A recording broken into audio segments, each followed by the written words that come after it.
Hello, my name is Michael. Welcome to the Metaphysical Journey. This is a collective reading for the week ahead. It's pr- it's a homework assignment, actually. What's going to come forward is something for you to just think about, to be aware of in your own life, to see if maybe there are some adjustments that might be needed for your highest spiritual good. And it's for your highest spiritual good, not that of everyone around you. When you are in your highest light, your highest vibration, it automatically will impact the environment around you. And it'll give people pause for thought to say, something's different with them. What's going on? And it may also encourage them to look at their own lives to see if there are things that they can do to make changes, to rise up to your vibrational level, because they will feel it when you make that change. So for this, I'm going to pull from a variety of different sources. You know how I love to mix and match things. And so to set the tone for this of what the assignment is for you, what you need to look at, I'm going to pull a rune, a tarot card, and also an oracle card. So I have already selected all of these. I shuffled everything, drew out the rune, and then shuffled the decks and pulled the cards to try to speed it up a bit. I'm told I sometimes go a little too long. So anyway, love and light, people. Love and light. The rune that I pulled is Dagaz. Dagaz. Hope you can see that okay. This rune is interesting because the runes are divided into three groups. Each of them have a set number, and this is from the third grouping or the third ayat. It's the grouping that deals with the interrelationships between humans. It also deals with war and justice as well, but it's the interrelationship with humans. So this shows that this has to do with the people that you're around, that you are working with, where this is happening. The tarot card that I pulled, instead of using a Rider-Waite deck, I went with Aleister Crowley's Thoth deck. And I'm using an updated version of that because the cards are a little more colorful. But what came out is the Seven of Cups, and at the bottom it says debauch or debauchery. Okay, Aleister Crowley. Many things can be said about him. Many things have been said about him and will always be said about him, regardless of his sexual improprieties and just the things that he did. The man was brilliant. He really was. He tapped into something where he really his deck really focuses very heavily on the human condition, why we do what we do, and he goes straight to the heart of the problem or the situation or whatever it is that we're facing and dealing with. So the Seven of Cups is a far cry from the Six of Cups, which is about harmony, happiness, everything is great. You get to the seventh and you've just gone over the line a bit much. So an example of this would be that you are out drinking with your friends one night and you have several drinks, and each drink you get feeling a little bit different. And by the sixth drink, you are tired and you just need to go to bed. But you have that seventh, and at that point, you don't care who you go to bed with. You're off on it. This is about excess, taking things way too far. Now, it's not only about drinking. This can be anything in your life that you are now starting to see that there's a problem developing. This is almost becoming some type of a fantasy thing for me, and I'm deluded on this, and I really need to get a handle on it. So, whatever is in your life right now, and you know what those things are, it can be an addiction, it of all different forms. It could be over shopping, you name it, it's something that is just gone to excess to the point that you are now feeling trapped by it. And you're saying, I need to break away.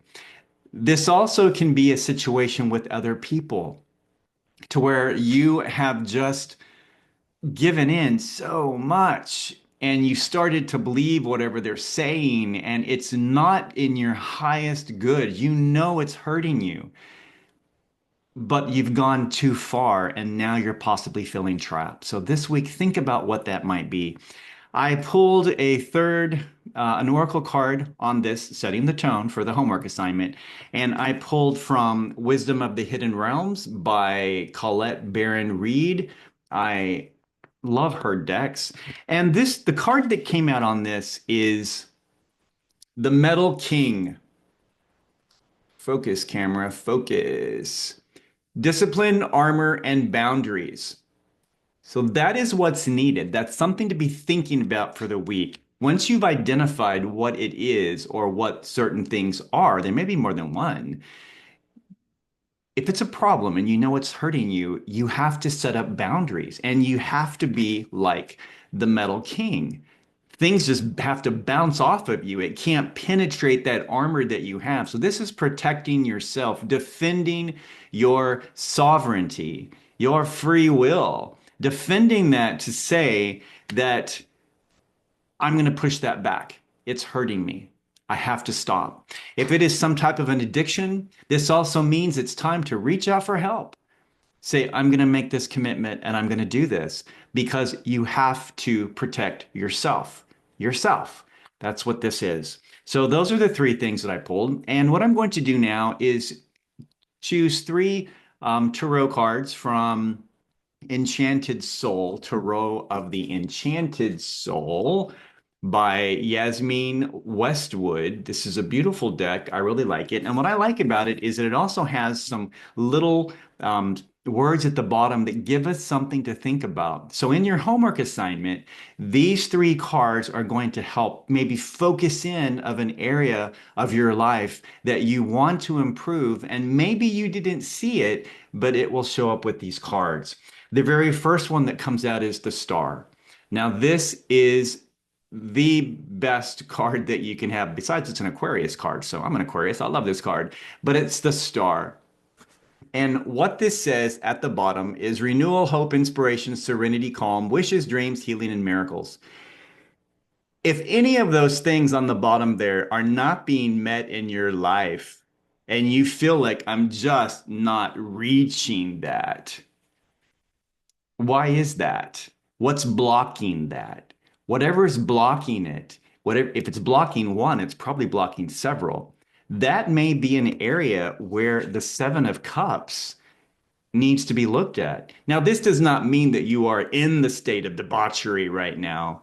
It's saying that it's time to pay attention to that because with Dagaz, this is about a new, this rune represents daytime. It's the day that follows the night, the dark night of the soul, the dark night of that walk of shame, the dark night of whatever it is. This shows up to say it's time for a new daybreak. You have to make that happen. And what's been causing the darkness is some aspect of the Seven of Cups. And in order to protect and help that daybreak happen, you have to become the Metal King and set up boundaries for yourself. And the star card, star illuminates all of this. You've seen this now, or you are seeing this now, and it's time for renewal. And you are in charge of that. You have to take action, however that plays out. The second card that comes up is the Queen of Coins. Now, this is nice. Coins is about, the of course, it can be with it's also pinnacles. Coins are pinnacles, but it can be interpreted as a lot of people say, oh, it's money, it's success, it's whatever. Not necessarily, because pinnacles represent the tangible stuff and the things in your life that you work really hard for, whether it's physically working or you mentally are working hard toward it and putting goals in place and you're trying to change your life situation. And this also has to do with your protection, your personal security, what makes you feel comfortable in life and makes you feel like it's going to be okay tomorrow. Everything's going to be fine. I feel safe, protected in who I am and what I have and in those around me. I know that I have support around me and my life is going to be okay now. So the Queen of Coins um, says, I'll read it. Mother, Earth, feminine, homemaker, compassionate, nurturing, and generous. Are you any of those things with yourself? I'm sure you are with everyone else. So think about those categories: homemaker, compassionate, nurturing, generous. And where are you not hitting the mark? Add that into your assignment as well of what are ways that you can do to embody the Queen of Coins, to take control. She's a sovereign. So take control of your own sovereignty and say, I want to bring these aspects into my life. And this week, I want to focus on that and start making plans toward that. Now, this the last card in this reading. This is great because we had the Seven of Cups. Now we have the Seven of Coins. Again, back to the pinnacles and that protection, that security, the things that matter the most to you. And this says harvest, patience, reward, perseverance, results, dividends, progress, and profit. And this is what you're working toward. This is why you are focused in on the things that are blocking you or stopping you or becoming excessive and saying, I want to change that. I want a brand new day. I want a new reality. I want a fresh start. I want a new beginning. You can have every single one of those, all of that in one. And one of the greatest things about Pinnacles is that it's abundance. What does abundance mean to you? How do you define it? Do you find it just with dollar symbols or, money symbols or currency? Abundance comes in many, many different forms. We spend so much time focusing our efforts on getting money to buy things, to change our lives and how we look, how we dress, everything we purchase because we believe that that's going to make us happy, or at least it's going to make other people see us in a certain way and they'll think we're happy and that'll make me happy, right? No. Abundance is made up of the things that bring you passion and bring you joy. The Seven of Cups, I'm going to keep going back to this. Thoth, his cards are just amazing. Cups is about emotion, and there's an excess there. Now, why would we possibly have some debauchery going on when it comes to the emotional things, our feelings and stuff? It's because we're not happy. And we're trying to fill that cup, that void that's inside, and we look to the external to do it. We look for the acceptance of other people. We look in the excesses of buying this, buying that. If I can just have that, I'll be happy. And once you get it, you're like, I'm still not happy. Because our happiness doesn't come from outside. Our happiness begins from inside. And that can happen when we finally take control over our lives and we determine for ourselves, all right, what is going to make me happy? And you're going to find that the material things that our society, our world focuses on, that's not the answer. The answer starts inside.